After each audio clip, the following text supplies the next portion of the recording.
We can build a lot of smart solutions and technical systems, but if we won't have the citizens with us, then there won't be a sustainable development. We have to do this together.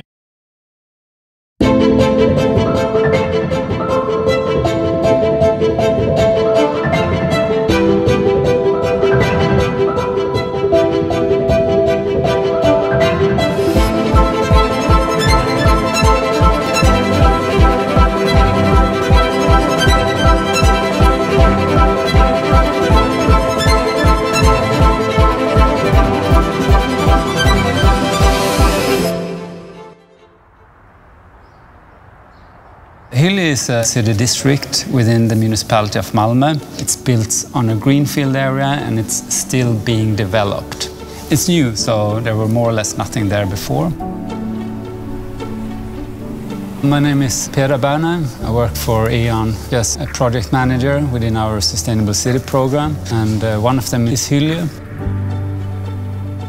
The city of Malmö approached E.ON in early stages of city development and started a dialogue. Could we utilize Hyllie as a testbed, showing how can we enable energy in a sustainable way and what kind of technology do we need in order to do so?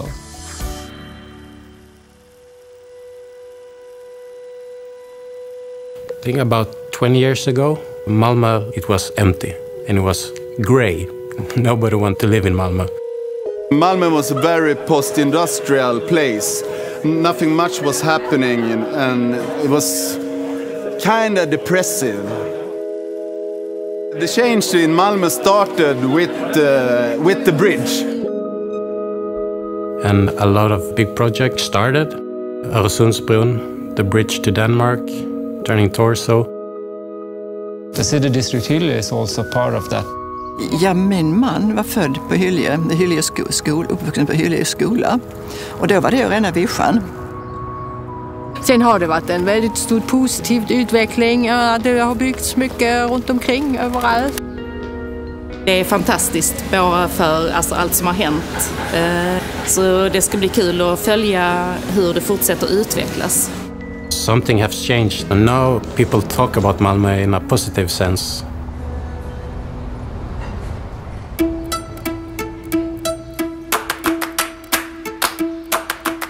I tried to make the world better.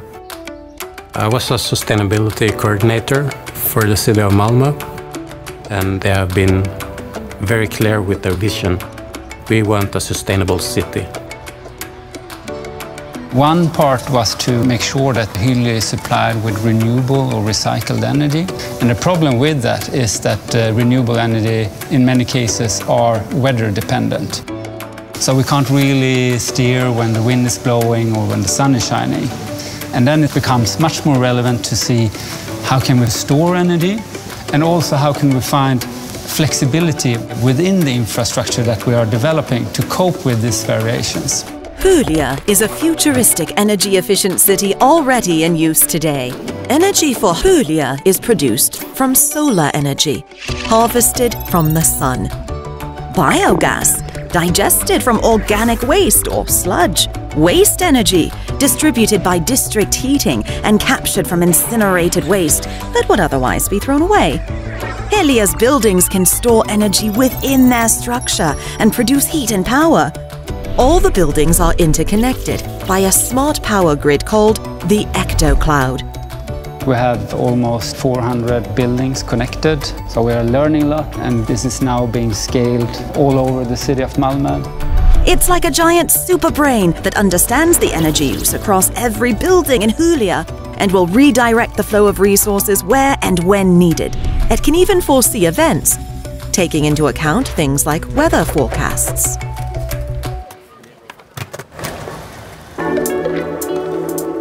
The whole city is like a skate park. Like every ledge has a metal bar on it, which makes it easier to slide and grind those. It's much easier to make friends while skating. I didn't know anybody. Now I know everybody in the class that skates and I know a lot of people in the park that skate. So in just 2 weeks, I've started to get to know Malmö just by me skating. I think there is, especially because everything is so connected, that you have like kind of this collective responsibility for everything, for being sustainable. The buses are going on biogas, they're driving on our food waste, which is super cool. We have the beach, where basically everyone is hanging out. When it's winter, we're going to the sauna. And it's all happening on a social level. There are Facebook groups that can show which fruits you can pick from the trees, which nuts you can get in the park.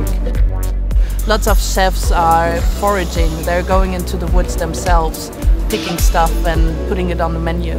Yeah.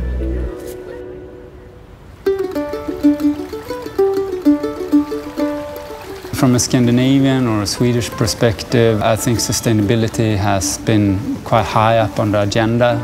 Perhaps that is because we have a lot of nature nearby, so we see the value of it. What we seek for now in this modern, stressful life is a place where the mind can get a bit of peace. For me, that is through concentration. While I'm fishing, I'm quite focused. Then I can leave out a lot of the blur from the everyday life.